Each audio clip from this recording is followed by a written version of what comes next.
Ito ang mainit na balita at trending ngayon sa mundo ng social media. Matapos ilantad ni Alice Guo sa Senado ang mga big boss na konektado sa Pogo na halos lahat ng sangkot ay in-check at puro kadikit mismo ng mga Duterte. Kaya naman, buwelta ni Roque, sayang di umano ang pera ng taong bayan sa mga hearing dahil halatang ginigipit lang ang mga Duterte. Sagot naman ng isang political analyst sa mga birada ng mga Duterte. Ang sinasabi kasi nila, sayang itong ginagastos dito sa mga investigasyon na ito, no? Hindi sayang. Dahil kung hindi dahil sa mga investigasyon na ito, no? Hindi mabubuksan yung mga kaso laban kay Alice Guo, kay Cassandra Ong, kay Kibuloy, at parating na kaso kay Harry Roque, at saka sa iba pang alipore sa mga Duterte. Kaya mahalaga yung mga congressional and Senate hearing in aid of legislation dahil nagbubukas siya in aid of criminal liability. Ngayon, halimbawa, nakikita natin itong POGO, itong drugs, itong EJK, itong human trafficking ay magkakaugnay. No? At yung nag-uugnay nito, yung smoking gun, ay hindi lamang si Alice Guo, si Cassandra Ong, si Harry Roque, itong si kapatid ni Michael Yang. So, palapit kay Digong. Nilalabas nila itong mga pundasyon, itong ebidensya dito sa nilalabas ng Quadcom na ugnayan ng POGO, drugs, human trafficking, at saka extrajudicial killings. Pero parang pa niya icing on the cake dahil substantial na yung ebidensya ng ICC. Ang hinihintay na lang ay timing. Kailan ba lalabas yung international warrant? Abay to the rescue na naman itong si Bato na pilit nililinis ang pangalan ng kanyang mga amo sa naratibong wala daw Pinoy na kasangkot sa Pogo. Basta meron siyang sinabihang pangalan, meron siya sinabi mo. Hindi natin pwedeng sabihin dito. Hintayin na lang natin kung madesisyonan ng komite na i-share sa inyo. More or less, kung ano yung sinabi niya doon sa hearing, di ba? May mga na walang Pilipino na involved, di ba? O sabi niya, walang Pilipino involved doon sa hearing, di ba? Hindi sa executive session, ha? Wala man siya sinabi doon na Pilipino talaga, di ba? Lalo namang umusok sa galit ang kampo ng mga Duterte nang malaman na handa na ang impeachment case na ihahain ng kilalang tinik sa lalamunan ng mga Duterte. Dito yan eh. Kasi naka-cluster siya eh sa betrayal of public trust, graft and corruption, bribery. So, marami. Tapos, pero personally, ang pinaka-damaging dito is yung yung sa bank accounts na in-expose ko ng 2016 kasi joint account sila ni Duterte doon eh. So, hindi niya ito naipasok sa SALN. So, talagang questionable yung yung transactions nito kasi by the hundreds of millions of pesos. Tapos meron siyang, nung mayor siya, may iningkas siya na manager's check na nakapangalan sa kanya na ang may-ari ng manager's check is a known associate ng drug lord na si Michael Yang. So drug lord associated. Yun ang pinaka-damaging. Kasi pagdating ng impeachment, lalabas ito, yung bangko mismo ang maglalabas nung kopya ng cheque na yon na nakapangalan sa kanya, and that's direct bribery. Yung acts niya, yung crimes na ginawa niya when she was mayor, ito yung mag-establish ng pattern of behavior that would solidify yung allegations dun sa acts nung siya ay vice president. Ginagawa niya na ito nung mayor pa lang siya. Samantala, nabisto ang nangyayaring suhulan sa Deped sa panahon ni Inday Sara. I don't want to do this, but since siya na yung nagsabi, i-turn over ko na yung envelope. The envelopes where the money was. Mr. Chair, Yusek, kanina you mentioned a narrative na some officials were being called at a certain hour and were told that they were being asked to resign or dismissed with the same day, I believe. So, paano yun? May dala na silang resignation nung pinatawag sila? Or how was the process done? I guess they were asked to submit right there and then. Right there in front of Yusek Sulaika? I'm not sure if kay Sulaika or sa amin sa Deped. But definitely wala silang dalang resignation letter when they were wala, called. because they didn't know that they will have to go. That they will have to be resigned. So wala ding opportunity, Mr. Chair, Yusek, that exit calls were done for transparency and accountability? Was there even a chance that the former Deputy Secretary, the Vice President, would meet with these officials para pa-thank you lang naman for the services rendered? No exit calls. No explanation on the part of the Vice President? Well, it was not explained to the execom. So that was a very unhealthy precedence kasi parang after that we all ran scared that we might be the next one. Paano kung seso, Yusek, Mr. Chair? Kasi syempre, we have certain rules to follow when it comes to career executive service officers. Was there another process? Was there a due That's process? why they have to resign because their career. Okay, thank you. Thank you for that, Mr. Chair. Kasi ako, right there and then, they will lose their income, their staff will lose all their benefits and salaries, and they were all left in the cold, left in the dark about the circumstances of their termination. Is that fair to say? Yes. Would you agree, Mr. Chair, Yusek, that these decisions appear to be arbitrary or whimsical or even capricious to say? I'll choose arbitrary. Would you know, I believe you've been a human resource practitioner for the longest time. Would you believe that this somehow measures up to an abuse of authority or a lack of respect for government officials, especially those in the career service and for established processes in government service?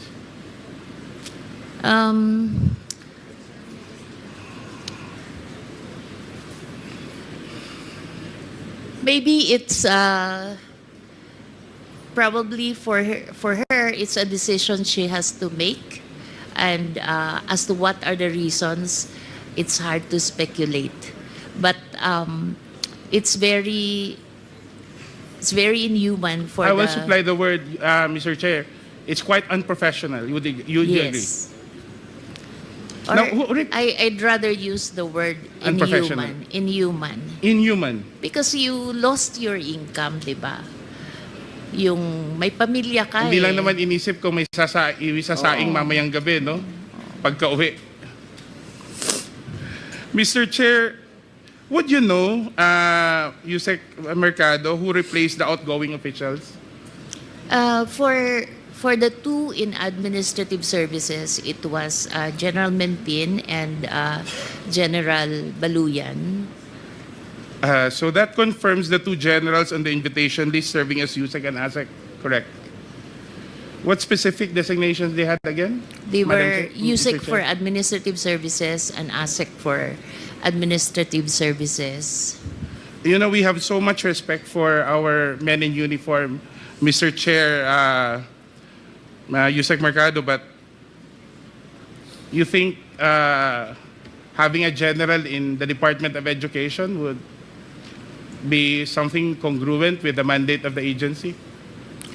Well, it's a decision that the leadership has opted to take, so we cannot question it. Now, considering this resignations, replacement of officials, and this, as we say, arbitrary style of dealing with human resource at the Department of Education, how would you characterize the management style of the Vice President when she served as head of your agency?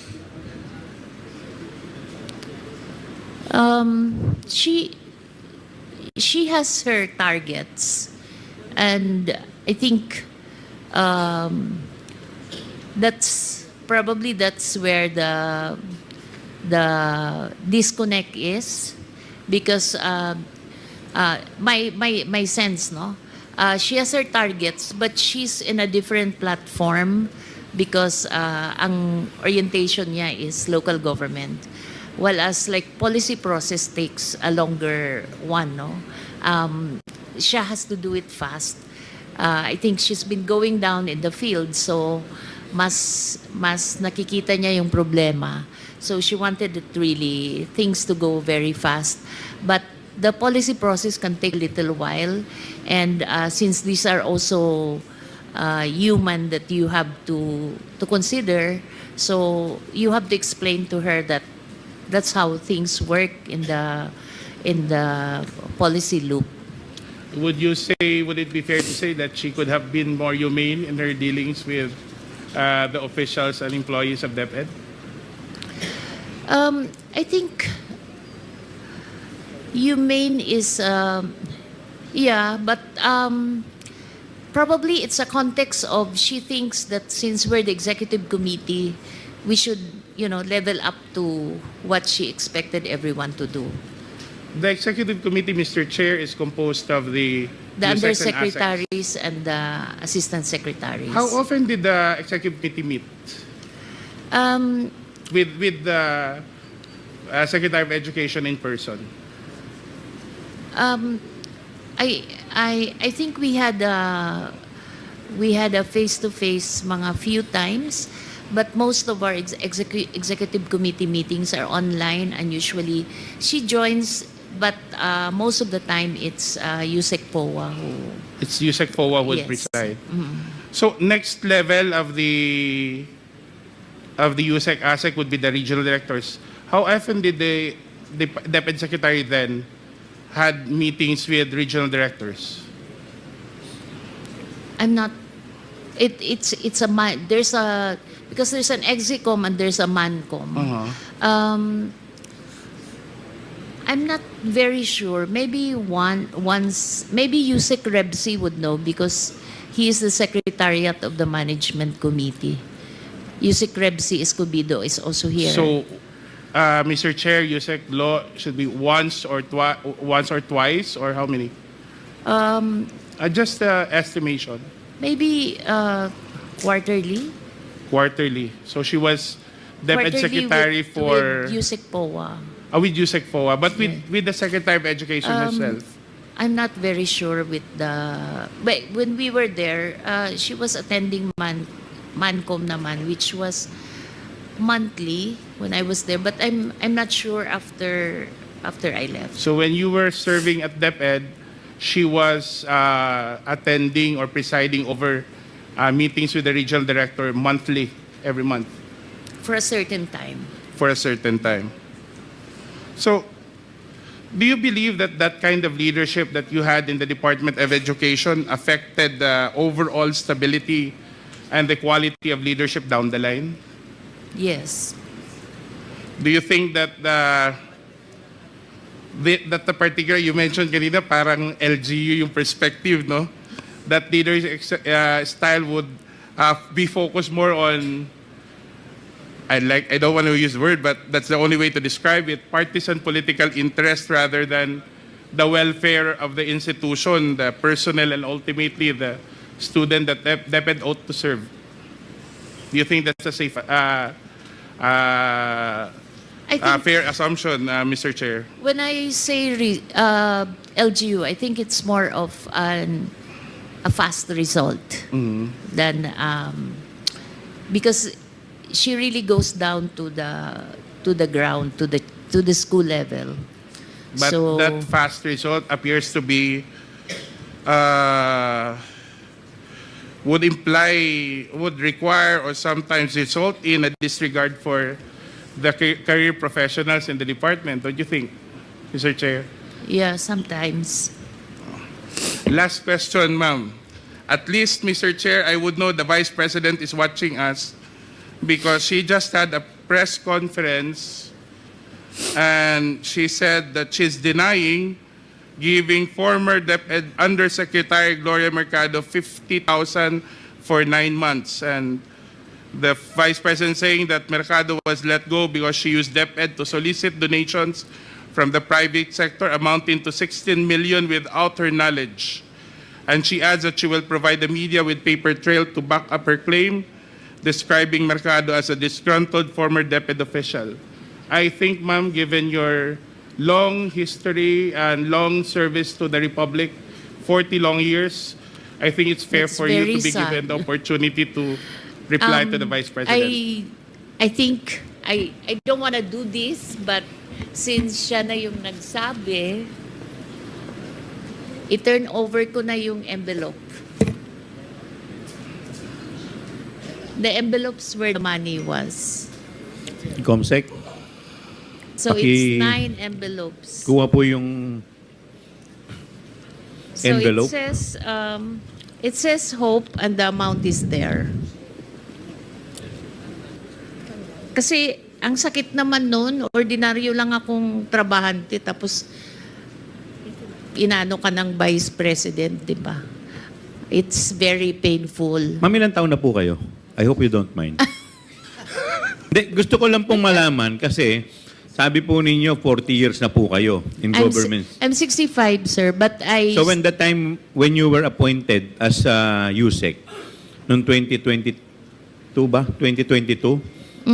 How old were you at I that was 64. time? 64. Yeah. I'm sure sa edad ninyong yan, after pagkatapos nyo pong pag-ingatan yung iyong pangalan for the past 40 years? Sagutin ko yun. Yes, sir. So, okay, anyway, thank Sir, you. Please continue, Congressman. Mr. Chair, can we allow Yusek Mercado to continue with the response? Because I was trying to ask her about the 16 million that the Vice President mentioned. Oh, please respond with respect to the 16 million. 1660. 16. 16 million. I would like to respond to that because it's a press con. When I was called for by Yusek Sulaika, he said, Yusek Mercado, you have to go because one, you have a teacher in your staff.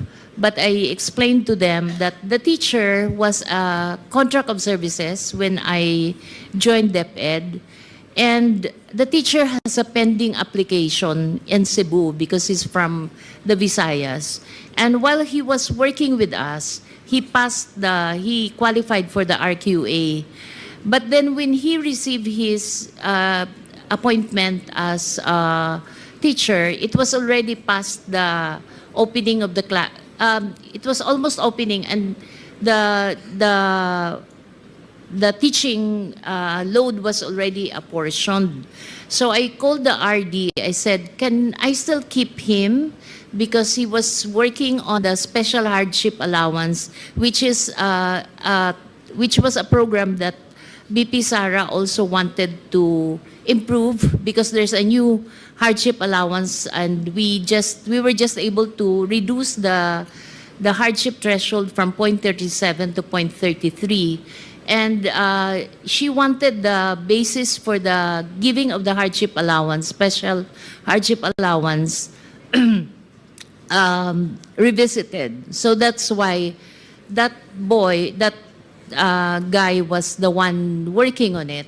So I explained, and I don't feel at all na guilty ako dun sa sinabi niya. The second one is, Sulaika mentioned that I solicited from 2 agencies. So I explained to her that it was a program which our strand developed. There were 2 consultants from UNICEF who developed the app, and then we asked our external partnership office to look for external partners who will be presenting the program, because we developed the concept. It was Deped Guru. It's her being able to contact the 980,000 teachers. Parang kahit nasan siya, pwede niyang makausap yung mga teachers. The second one was for us to do an electronic mode of the RQA. Parang there's no human intervention anymore. Everyone uploads the credential. Even the computation of the teacher qualification is already on an what do you call this?